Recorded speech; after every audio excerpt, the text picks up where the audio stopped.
part of the laws of Shabbos, the parts that are dealing with traveling by boat on the Shabbos. Let's bring up the share button. Hold on.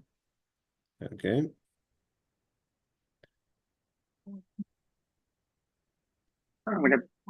Okay, so there's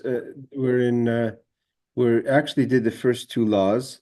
The first two laws were I'll read through them quickly. We did them last week, but one should not get on a ship less than 3 days before the Shabbos, means anytime after Wednesday. From Wednesday on is forbidden because it disrupts your oneg Shabbos, your joy of Shabbos, because of seasick and all that. But if it's for a purpose of a mitzvah, mutter afilu b'erev Shabbos, then it's permitted even if it's on the Friday. Never mind, of course, Thursday or Wednesday. That's about going on seawater where a person can get seasick. However, al naharis, but if you're going on a river, then it's okay, because it doesn't have the same effect. It doesn't disrupt your joy of Shabbos as going on an open sea. I feel about Shabbos even on a Friday it's permitted. Bavad. The only condition is it shouldn't require you to do any work on the Shabbos.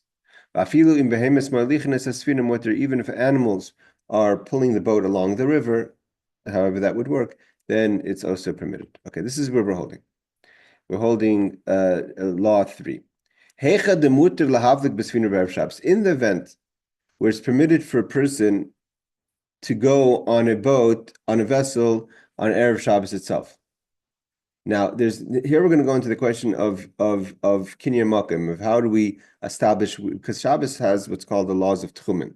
We're going to learn that in the Torah. It comes around the times of the building of the Mishkan, where Moshe gives out the order not to leave your space. The space, the tchum is not so great. Living in a place like Brooklyn or Manhattan, of course, or even in a metropolitan place like Seattle itself, very rarely does a person come across that issue, which is that you go out of your established space. Anywhere within a livable area, a city, is all one space, and then you have outside of that 2,000 amos, which is, let's just give it a number of a half a kilometer. I'm not sure exactly. An amma is 200 arm lengths. Is an arm length of 200. So alpine is 2,000 arm lengths. So it's about let's say 3,000 feet. Yeah, yes, Barbara. What's the difference between an eruv and what you're describing? Okay, so there's two. Well, there is a way to extend that space. Means you have, okay, to put it in short, your city is your space. The reason why this comes into the question here is when you travel on a boat, how does that work? So if your city is your space, from that space, or your home is your space, or your areas, your 4 feet are your space, but anywhere that's inhabited is your space when it comes to this rule. Now, from that end of that space, however we decide the boundaries of that space, you have 2,000 arm lengths each in any of the 4 directions: north, east, south, and west. But you can only go 2,001 or 2,000 other. That's if you're in a city and you live in Manhattan or Brooklyn, you're never going to get out of that space anyways, unless you're going to have to travel beyond the city lines. If you live where Barbara lives in Bainbridge Island, I'm not sure how the island works because its island itself is kind of a space. But let's say Bonagid, that the island is like a public domain that has a city that's in the island. Once you reach a certain point outside of city boundaries, where it's forest, so you only have the 2,000 arm lengths that you could walk on Shabbos. Now, what a person could do is, when you ask the question about Erev, what a person could do is establish, kind of technically, that your space is not where you are now, but your space is up to 2,000 feet from where you are now, which is called Erev Tchumim, where basically you push your place of space to a point up to 2,000 arm lengths of where you are now. So it'd be as if your house is up to 2,000 arm lengths away from where you're hanging out on Shabbos, which is the city, which basically what allows you to do is, let's say you need to walk up to 4,000 arm lengths from the city. You could move your space to within 2,000 arm lengths of the city. What that prohibits you is, the limitation of that is that it locks up any other space. You can't walk. It depends how much you take. But if you go to the max amount of space, it means up to the 2,000 arm lengths, then you can't even take one step in any other direction outside of the city. So, but if a person, sometimes that's what a person decides to do. And how you establish that is by making a meal, or that's called the laws of tchumim, of extending. What you asked about, how does that differentiate between a regular Eruv? You're thinking about an Eruv to turn a public domain into a private domain. That's a separate type of Eruv. That basically allows you to carry around a city, because now the city is a private domain and no longer a public domain. And those are the laws of Eruv, of carrying. So there's different types of Eruvs that would allow a person to change a certain reality, making, for instance, a city like Seattle that has an Eruv. I think Brooklyn, according to some people, have an Eruv. And Manhattan, I think, has an Eruv, where it allows you to carry within that space. Jerusalem, for sure, has an Eruv. Now, the problem is what happens when you go on a boat? And the boat is in a way that's permissible, right? So that's what he's talking about. So you're allowed to go on the boat on Erev Shabbos. So on Friday, you're going to get on the boat. If you enter the boat on the Friday, now, what were the conditions to go on a boat? One is either you're going on a river, or one is even if you're going into the sea for a mitzvah. And I think we mentioned that there are those who say mitzvah also includes business. Some authorities hold that even permitted on a business trip. So a business trip is more common for a person to want to travel, is for business, not as a cruise for pleasure. So in the event where it's permissible for you to travel on a boat on the Shabbos, you enter the boat on Friday and sit there until it becomes dark. But the boat itself is not going to leave until a later point. So now you've acquired space by the Shabbos entering and you're on the boat. Let's say you go back after, let's say it gets dark, the Shabbos enters. That means night comes, not talking about night enters, cheshecha is darkness. Not because we light Shabbos candles earlier, right? We light before it's dark. So let's say once it gets dark, let's say let's equivalent that to the time pretty much when Shabbos leaves, right? And then now it's 6 o'clock, it's the winter. It's 6 o'clock in the evening, you go home, you eat, you sleep, and the boat is only going to leave later on Shabbos morning. So even if you returned home and went to sleep at home, you're allowed to re-enter the boat on Shabbos because you've acquired the space that's your space by being there until it got dark. The fact that you were there when Shabbos entered makes it your space. And now when you were home sleeping, it's like you were napping in someone else's home, kind of technically. But the only thing that you're not allowed to do is that the boat shouldn't just be moving for you. It has to have other interest of its moving. There's other travelers, Gentiles, what have you, that are not keeping Shabbos. So the boat anyways would leave. And you've acquired a space. So you haven't changed any facts on Shabbos.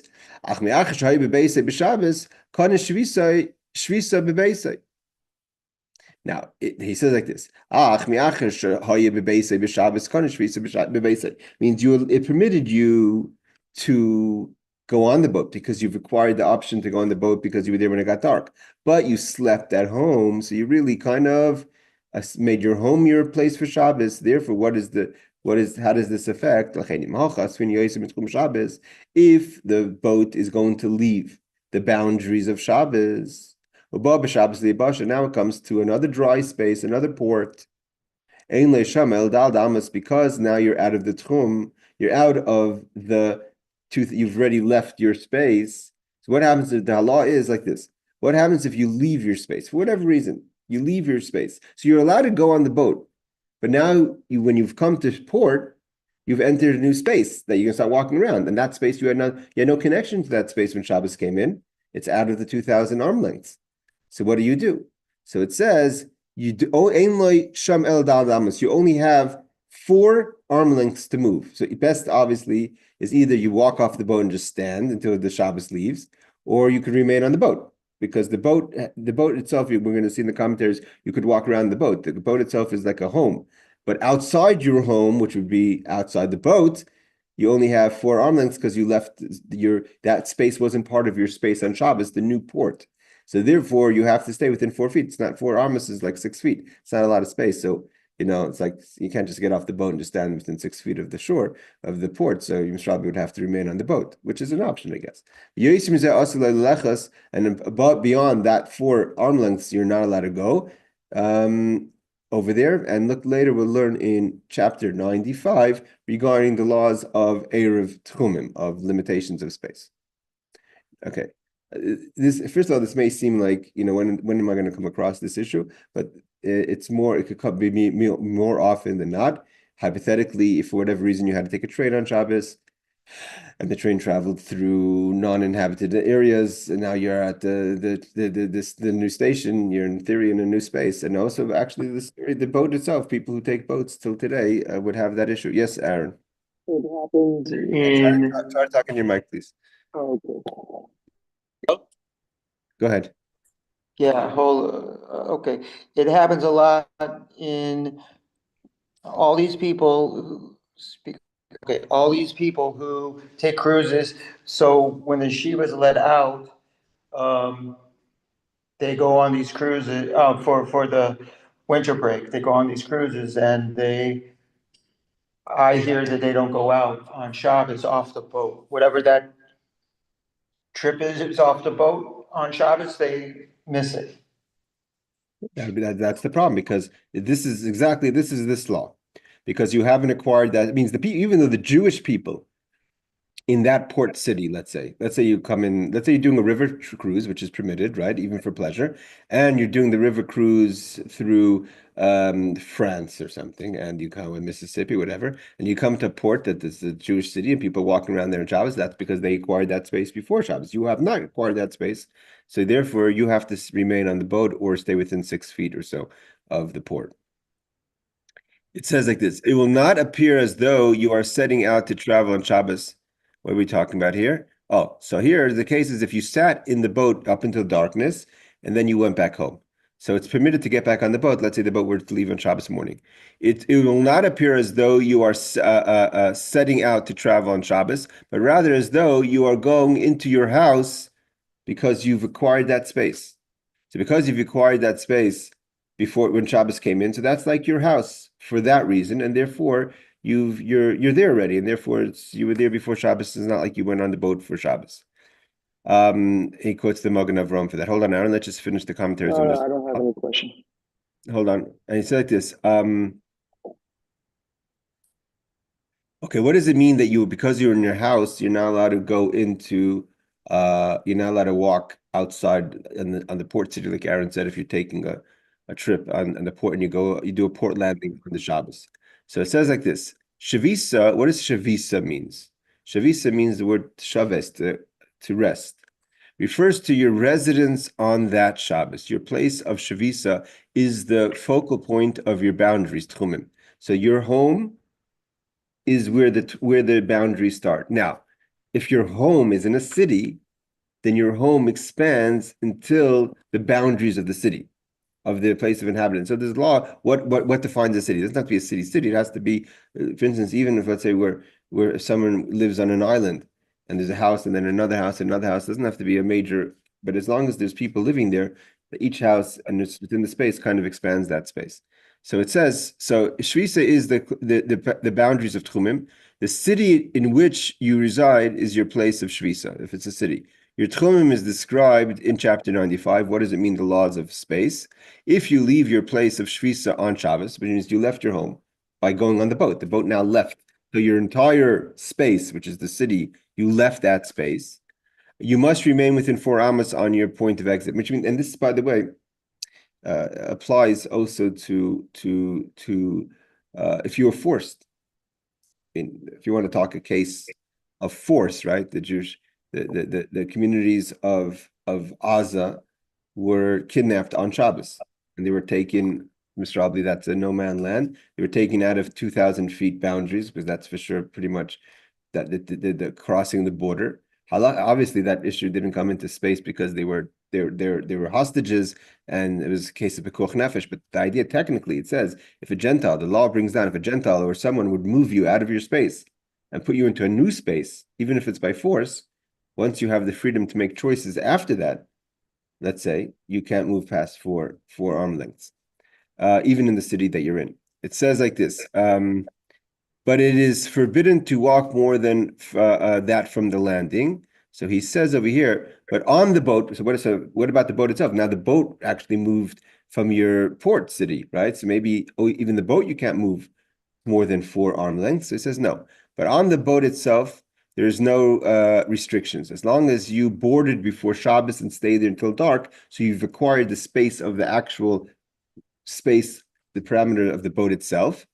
And however, if you boarded on Shabbos, then basically the boat is a new space for you because you weren't there before the Shabbos.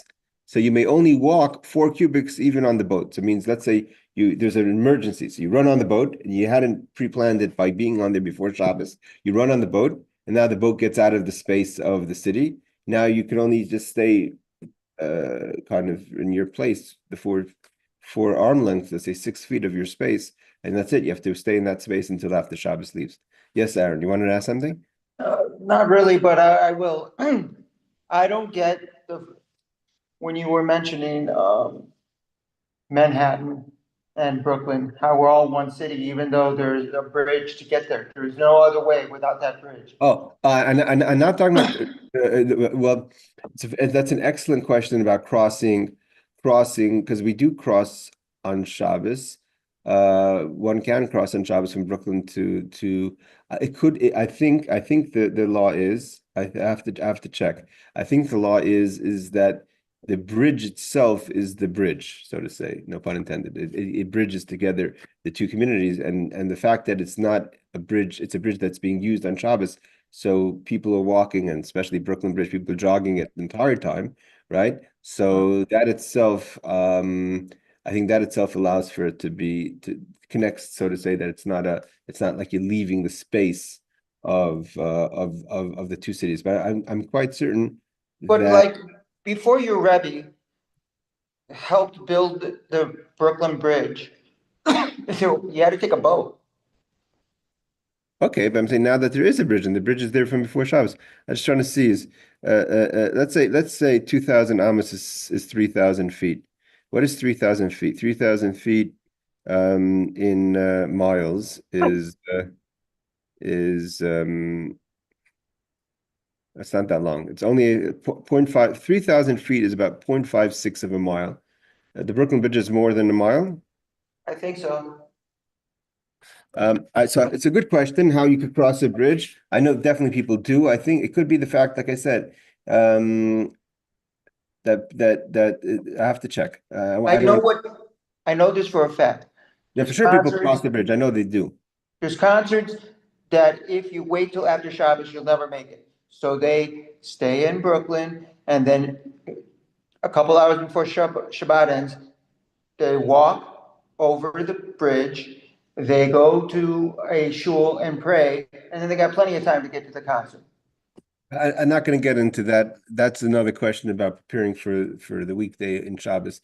That's not simple to do. I'm not going to paskin. That's not simple to do. I'm sure they asked their local rabbi, but that's another question about That wasn't my question. I'm just saying. No. I know you're talking about the permission, the if it's permissible to actually walk the space.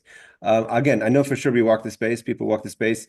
In Seattle, Barbara is familiar with the Lake Washington bridges are also quite long, longer I think than the Brooklyn Bridge. And people do walk it on the Shabbos if they have to. Obviously, some, but I think it is the idea that the fact that people in the city are crossing it constantly kind of turns it into a single space. Okay. But I think I have to check exactly what's to make sure, and I'll post it. Okay, let's continue. Law number 4. Now, so this actually comes to your question about the about the concerts. You want to go on a boat on Shabbos, so you could go to a minyan or another mitzvah, i.e. mitzvah is the point here, not pleasure. So can I go on a boat that's going anyways? Join it, so I should be able to join a minyan. Meaning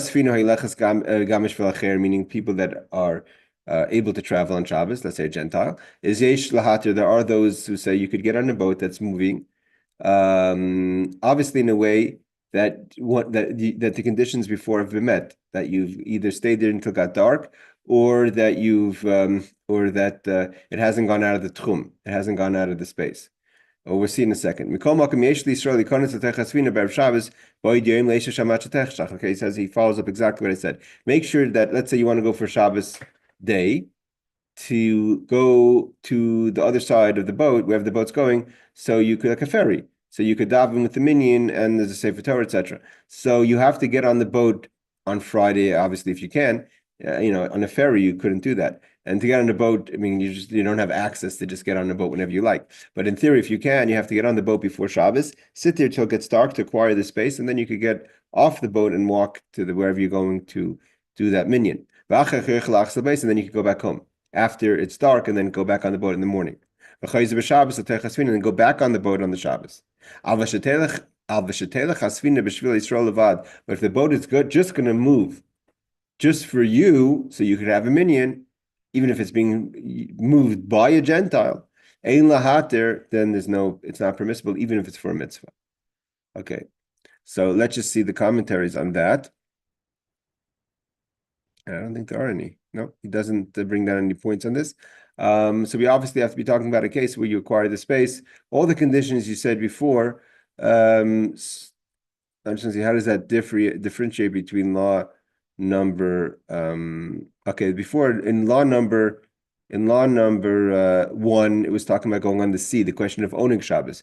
Here we're talking about the idea of tchumim, the question of having the next space, planning out basically. Now again, the question would kind of get around public transport as well, like to get on a subway on Shabbos. If the subway's anyways traveling and you already bought the ticket or whatever, you could do it. Let's say in theory you could avoid all the problems of paying or violating the Shabbos. Can you just get on a train that's traveling anyways? It seemingly has similar questions than the questions of traveling on a boat. Okay. Before we go to the next chapter, any questions on this chapter? Yeah, so forget about the concert now. I know many people love certain, what do you call it? Hazans. And so they'll walk to Manhattan to hear some Hazan that's singing in a certain shul on Saturday morning or afternoon even. So you're not allowed to? No, you are. I'm not saying you're not. Walking the Brooklyn Bridge is obviously allowed. It's not what I was But talking you were about. saying let's say it's not the Brooklyn, whatever you were saying that you can't make weekend, you can't go on any of the travel, walk, whatever it is on a weekend. Can't make weekday plans on Shabbos.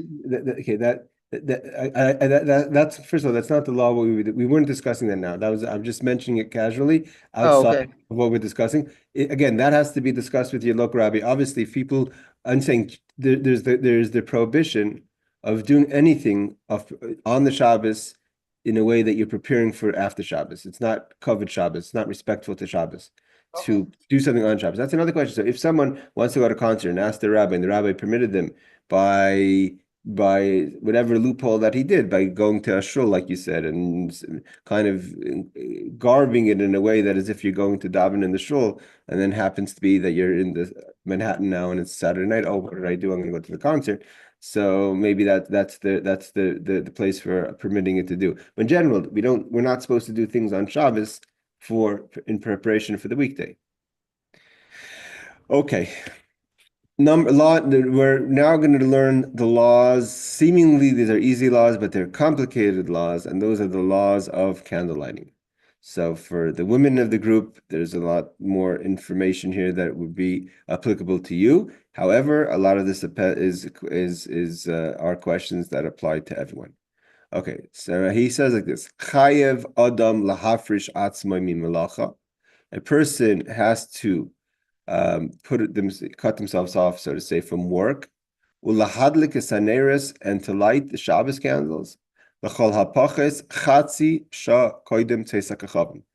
A half hour minimum before it becomes actually dark. Means our custom is in most places of the world is to light 80 minutes before the Shkia. Now, the Shkia is when the sun starts to set. Not in every place is the Shkia, not every place or time of the year is from Shkia, from sunset to darkness, the same amount of time. In certain places, north or south, there's longer times. In Eretz Yisrael, for instance, where I am here now, this is a very short time between Shkia and Seisa Kechavim. In a place like Seattle, it could be over an hour, especially in the summer. So we always light today. The tradition is 18 minutes before sunset.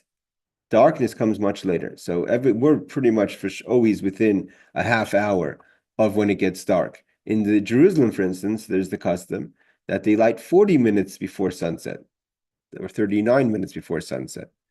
Okay, but here he says like this: a person should has to light half hour before dark.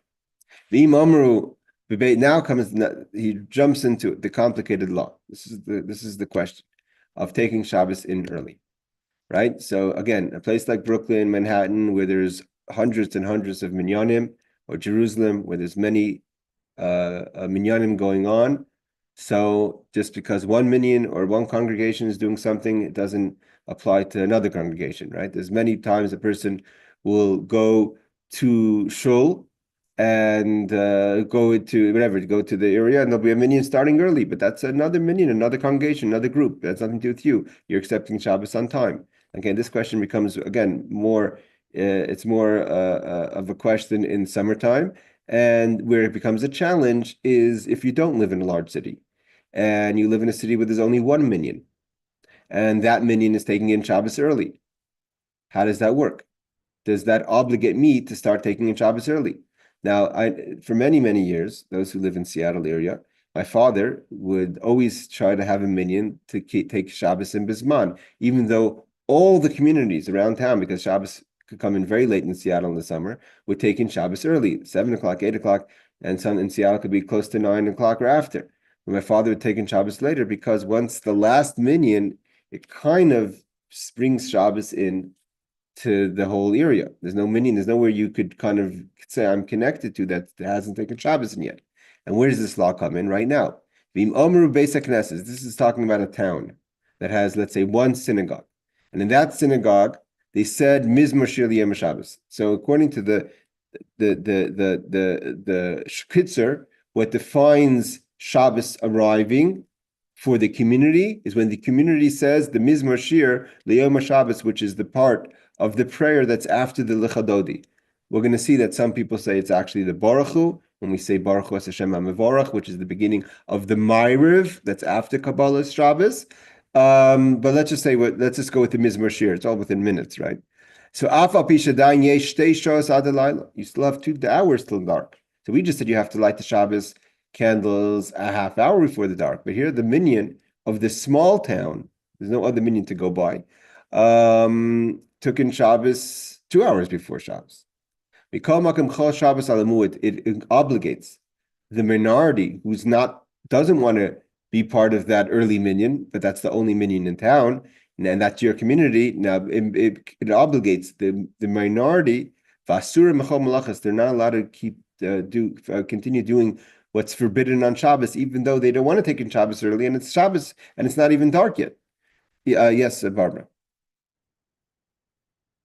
You're on mute. Is it me or? Oh, sorry, it's Rebecca. Sorry. Oh, hi. So I don't know if you're gonna still if you're not ready to cover this yet, but let's say in the summer when candle lighting is late, if I go to a family for Shabbos and they want to start Shabbos very early, and the husband goes to a really early minyan, and let's say I'm not eating the Suda with them, I'm going somewhere else for the Suda later, like regular time, am I allowed to start Shabbos later, or am I allowed to start Shabbos regular time because, or do I have to start Shabbos by the time the husband finishes like Mizmor Shir or something like that?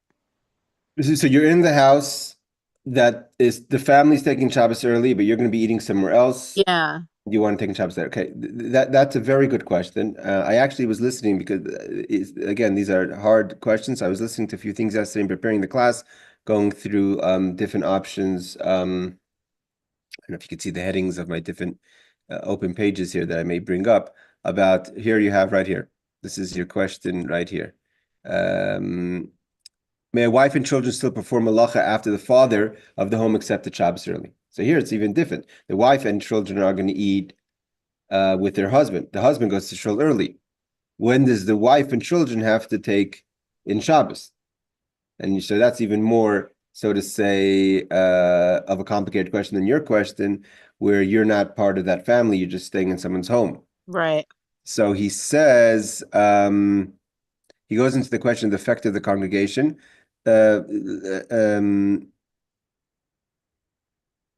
Let's see what he answers over here. When a wife and mother lights the Shabbos candles prior to sunset, a candle at the lighter time, Shabbos is only considered accepted by her and not by any of her family members. Okay, that's in the other way, that the woman took in Shabbos earlier. However, the congregation. So there it says, he points out over here the majority of the community. Okay. With above background, now that's he goes into the question about the when the community takes in Shabbos early, the woman takes in Shabbos early. Now the question that you have with above background, how we can now introduce our question. If the husband or father of the home have accepted Shabbos early, such as practicing participating in Kabbalah Shabbos by an early minyan, like you said, they said Mizmor Shir, may his wife and children at home still perform malacha and light candles after prayer of Kabbalah Shabbos, or is that considered that Shabbos is accepted upon them because the husband is the husband of the family, etc., and therefore they must. Okay, so that's the question. Where's the answer? So he says over some posts can rule that once the husband and the father accept Shabbos upon himself through davening, it is considered as accepted also upon his household. I listened to Rabbi Dayan Raskin, who said that it's not so simple. The woman does have a little extra time, but she has to make sure that by the time her husband comes home, that the house is ready. I mean, she can't if she wants. It seems from the ruling of Dayan Raskin, who's the Rav of London, the Chabad Rav of London. He seemed to, from what I understood, what he answered to that question was that it's the husband's in shul, and you want to give yourself a little extra 20 minutes until he comes home. But by the time he comes home, the candle should be lit and the table should be set. It seems like he's leaning on that. But he does mention about your question about a person not keeping Shabbos in front of people who are keeping Shabbos if you're living in their space. And he talks about, for instance, he has the question, if someone is if let's say someone lives in a small community and there's a mikveh in that community, and someone asked him this question, like in Europe, these questions, or in New England where they have small Jewish communities. So you want to drive, you're not taking in Shabbos early, and you're going to drive to the next township, to the Chabad house, hold on, Aaron, and the Chabad house, and go to the mikveh because you're not keeping Shabbos while everyone's coming out of shul, and they already took in Shabbos. He says you shouldn't do that. Like and I know I was in London. In London, like Seattle, Shabbos comes in very late. And let's say someone has a Shalom Zacher, right? Someone wants to have welcoming the new son that's going to have a bris, a circumcision. So the custom is we have a big, a party, so to say. Shabbos after the meal, people come to welcome the new child to the home, right? It's called the Shalom Zacher. And let's say you're in London. I actually experienced that. And there's for my son who had a Shalom Zacher, they took Shabbos in early, and the Shalom Zacher was still light outside. So someone who didn't want to take in Shabbos early drives his car up to the house and comes in to wish Mazel Tov. So is that permitted? People do it, but it seemed from Dayan Raskin that if like everyone's keeping Shabbos and you're just like driving in the car and showing up, it's kind of not. It's not appropriate. It doesn't. Wait, Didn't Rabbi, can I ask you about that? What Hmm?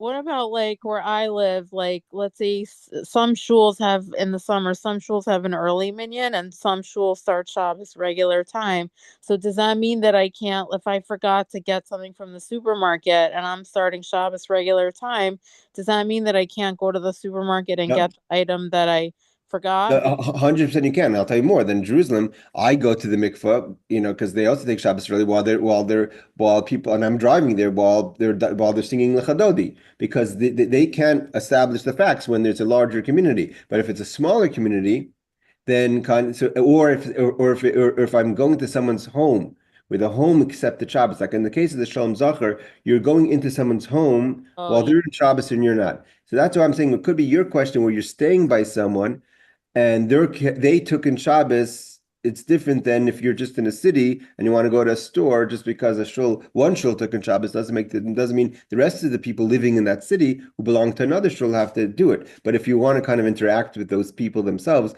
either the same question would be is, let's say you want to eat with him Shabbos, you're going to go eat with him Friday night and then go home and make Kiddush later for yourself. Is that permitted? And you're going to drive and do, or, have your phone on the table. That's not, that's not appropriate.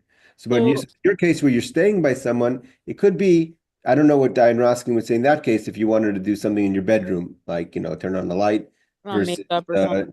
versus making a phone call in the kitchen. You know what I mean? Or like using a blow dryer, which is like very noisy, and they would Yeah, hear. I'm saying, so that's where it could be kind of a little bit. I don't. It's not like What it's not about lighting candles? forbidden. But what about like lighting candles? That's doing malacha like Mm, in the open. in the open. Again, there's no. We haven't really over here. It's kind of talking about what we've learned right now is where we're talking about. Like, it seems he's not saying it, but Shulchan Aruch is talking about a shtetl, which is like a town where there's one shul and one community, and you're the minority outside. You have nowhere to attach yourself. Even though from what I listened to Diane Roskin's recording, where it seems to say that even the question is like, let's say you live even in a city that's a large city like Seattle, and there's no minyan that is after 7 o'clock, and Shabbos comes at 9 o'clock. There's just no minyan. Every single minyan is taking in early. Does that obligate a person to take in Shabbos early? It's still not so simple, because there's not only one minyan. Kind of, you could try to separate yourself by the fact that there's other minyanim. But yeah, your question about lighting Shabbos candles in a house when they took in Shabbos early, I have to check on that. Okay, thank you. Can I ask one more thing? Sure. So according to what you said earlier, like if I go on a Shabbaton and they're making early Shabbos and I forgot to look up online like if there's other shuls in the area and what time the other shuls are taking in Shabbos, what time their minyanim are. So then I have to start Shabbos. I have to take in Shabbos when the Shabbaton is like starting Shabbos. I can't do it later. I can't do a regular time if they do it early, correct? Okay, if you're in a city, you could assume there's other minyanim. Again, listen, the fact is, I'm going to give an example for Seattle, because Seattle, actually, this is the way it is. There is no later minyan that I don't think anymore in the summer, which means if you come to Seattle and you want to take in Shabbos later as an individual, seemingly what the Halal just says now, you're a minority, because every single congregation is taking in Shabbos early. There's no congregation you could fall back on. It seems like from when I was listening to Diane Roskin, it's still not so simple if it's in a larger city. And it could be I'm wrong, it could be I'm making a mistake in my understanding. And in the case where you're certain no one else is taking in Shabbos early, you cannot take in Shabbos later. But I don't think that's really 100% practice today. I think it's more like where if you belong to that community. But in the case of the Shabbaton, if let's say you were to go, let's say into the Catskills or some outside area, and you're going to a hotel for Shabbos, everyone, and the minyan is the Shabbaton, like you said. Could you come in, 2 hours later with your car and park and drive in because you're gonna take a Shabbos yourself? That could be a problem. Right, but I didn't mean that. I meant like I know. if If you're talking about, again, if lighting you're candles in a in my city. room. Yeah, okay. I'm saying listen, if just reading the law as is right now, if you're reading the law right now, the law is very simple. If you're in a town and the shul took in Shabbos earlier, you're not allowed to do malacha, not just in public. Shabbos is for you too. Okay. Right? That's the but clear. Hold on, Aaron. But clearly, from what I'm learning with Rabbi, we're listening to Rabbi Raskin's questions, which he has, and that question, like it says over here about the woman taking in Shabbos a little later at home if her husband took in earlier. It doesn't seem to fall back on the case where there has to be another minyan. And also, I think if I'm not mistaken, I think where Rabbi Raskin goes into is why they took in Shabbos, if it's a convenience or if it's if it's just to be convenience. There could be other ways of kind of loopholes of getting out of this, the limitations of the way the law is kind of, so to say, raw. Yeah, Aaron. Okay, in my shul, so they brought this question up to teach us the law because it was summer. My rabbi said, every city has to have a minyan at regular Shabbos time. And if there's only one shul, then it should be at regular Shabbos time. So everyone gets a chance to daven, because it's not fair if someone wants to do the right thing, but he wants to do it at the regular time because he wants to go out for whatever reason. And you have to give him the regular Shabbos, because there might be somebody who wants it. But if you're in Brooklyn, we have so many, so then it doesn't matter. As long as there's one shul having a regular Shabbos where we can walk to. Now, the other thing is, in my town, she's talking about driving. In Brooklyn, I see a lot of Hasidic men. They're bringing out their trash cans, they're driving their cars, and I'm going to shul. And we don't think anything of it because they're not doing anything wrong. Because Shabbos really didn't start. We're just doing it early. Yeah, because that's different. Again, that's different if the woman took in Shabbos earlier, and let's say in Yerushalayim also, there's 40 minutes. A lot of people are doing a lot of things after those 40 minutes when they lit the Shabbos candles. That's already accepted. But here we're talking about where they actually said Baruch Hu. For a woman to light Shabbos candles is when she lights Shabbos candles. The man accepts Shabbos when they say Mizmor Shir or Baruch Hu. So when the shul says Baruch Hu, that means Shabbos is really settled in. That's the question. But listen, again, this is not a simple topic because it's not just a theory. It's like you said, this is a question that comes into play all the time, and especially in where we live in places where Shabbos comes in very late in the summer months. All right, let's continue.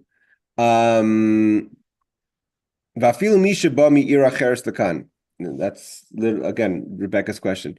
You're coming into you're not a member of the community. You're coming from another city. Chol Shabbos miyad. You have to take Shabbos if you're in a small town and the village shul accepts Shabbos early.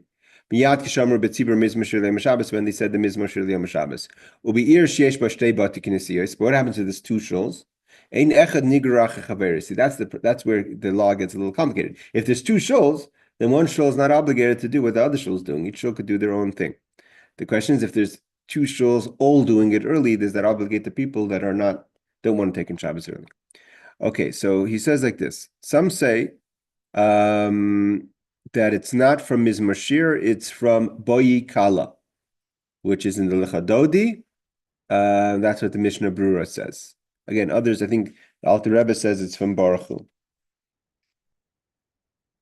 The Rebbe says,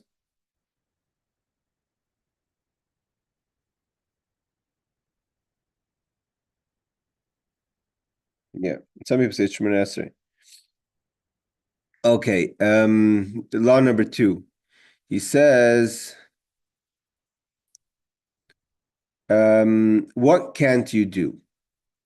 He says, even a shvus, even a rabbinic prohibition, not just a biblical prohibition, but even a rabbinic prohibition, one would think maybe there's more leniency in a rabbinic where it's not dark yet, I'm just a minority in the village. It's still included, and even for the purpose of a mitzvah, it is forbidden. Okay. Number 3 is next law. Okay.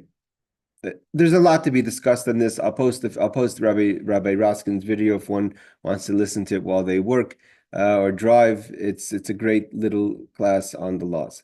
Mitzvah laharbis b'neres l'chavod Shabbos. It is a mitzvah to have a lot of light, a lot of candles on the Shabbos. Yesh noigim lahadlik asara. There is a custom to have 10 lights lit on Shabbos to correspond, of course, to the 10 commandments. V'yesh madlikim shiva, which is Suk's parsha. There's those who light 7 days of the week, 7 attributes. It shouldn't be less than 2 candles.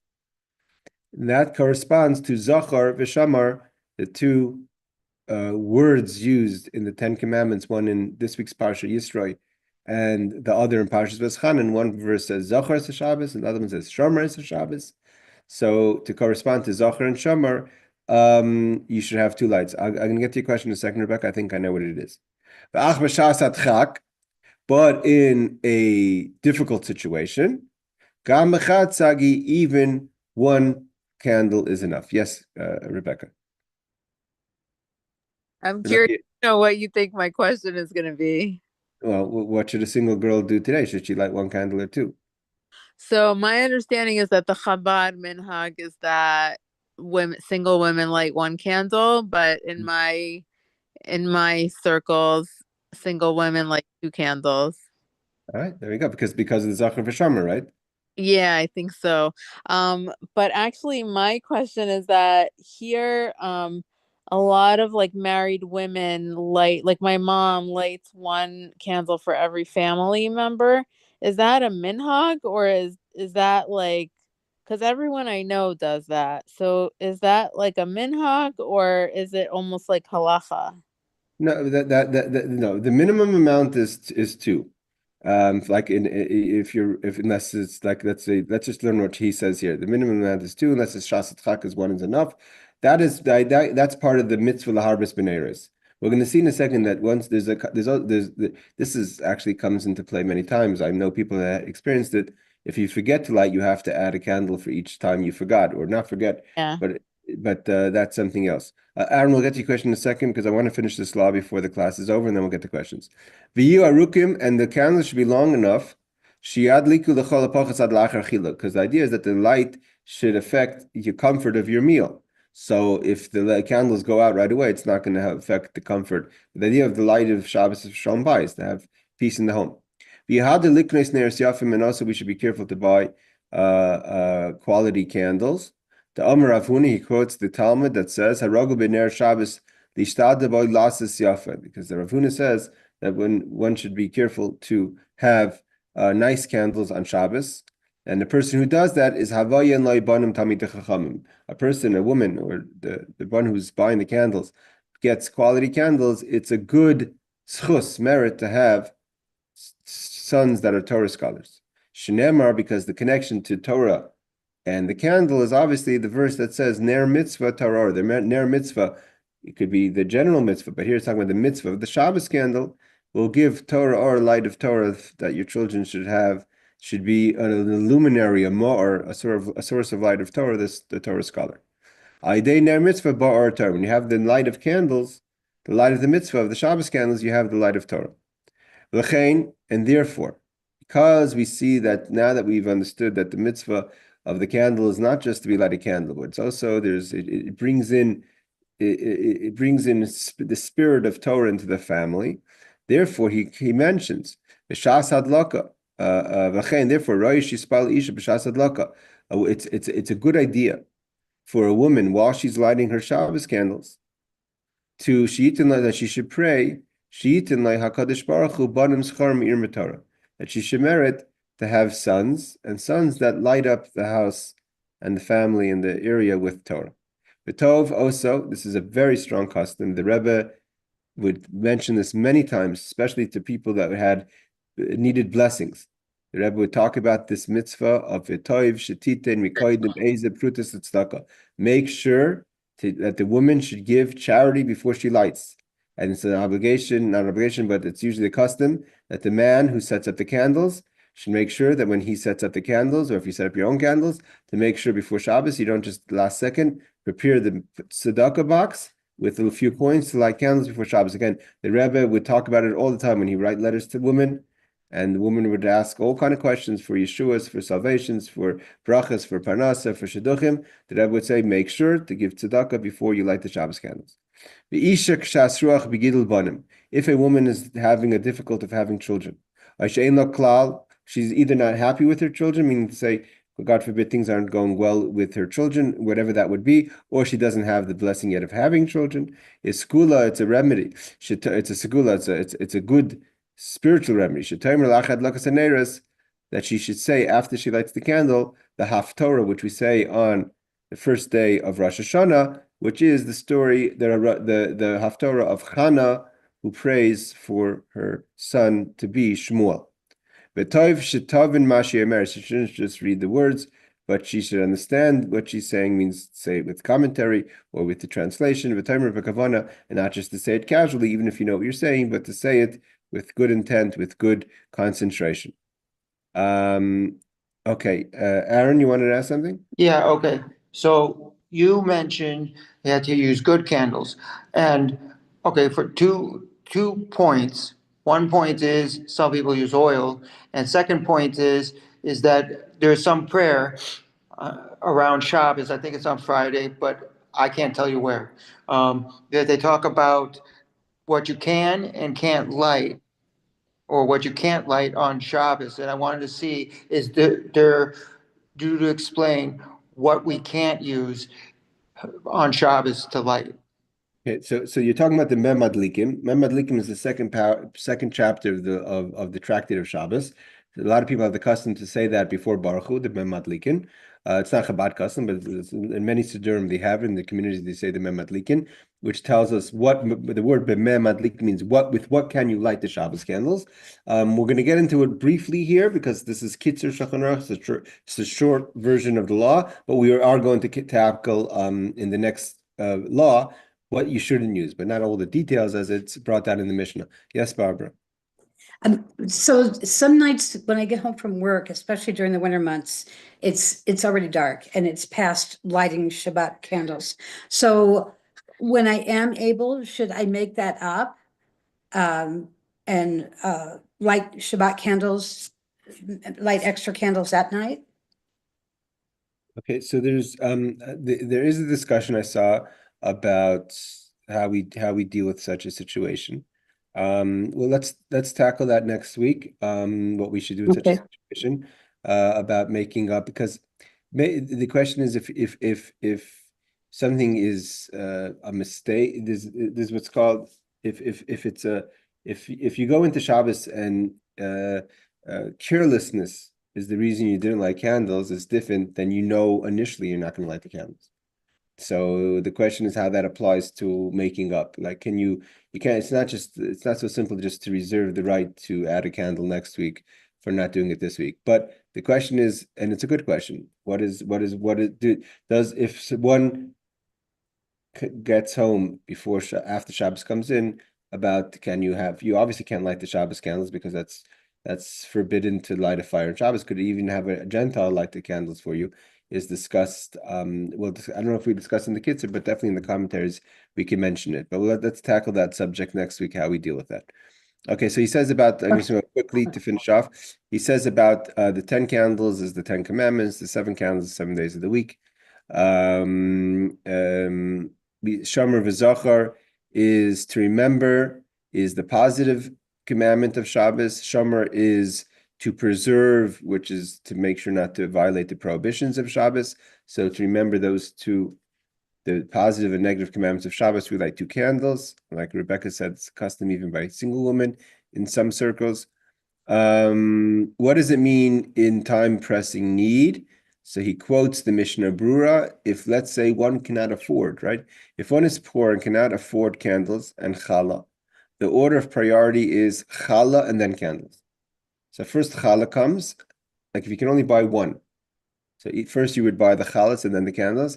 After he has one candle, he should buy other foods for Shabbos. So it goes challah, one candle, and then the rest of the food. Okay, number 7 is, he quotes the source, and after 7, let's see, here we have 8 is, he quotes the verse Ner Torah Torah Or, and he quotes the verse, the location of the Haftorah for Rosh Hashanah is in the beginning of Samuel. Okay, we're going to get into, in Law 3, we're going to get into what candles should be used, which is Aaron's question. We're going to get into how you make up for lost lighting. We'll try to get some insight into what should one do to in a case where you can't light candles when Shabbos comes in. Those questions we'll all hopefully tackle in next class. Any questions before we close off? Alrighty, listen. Again, thank you, Barbara, for bringing to our attention to study the laws of Shabbos. It's a big schus, the laws of Shabbos, very much connected to this week's Torah portion. We learned about Shabbos in this week's 10 Commandments, Zachar Shem Shabbos L'Katre.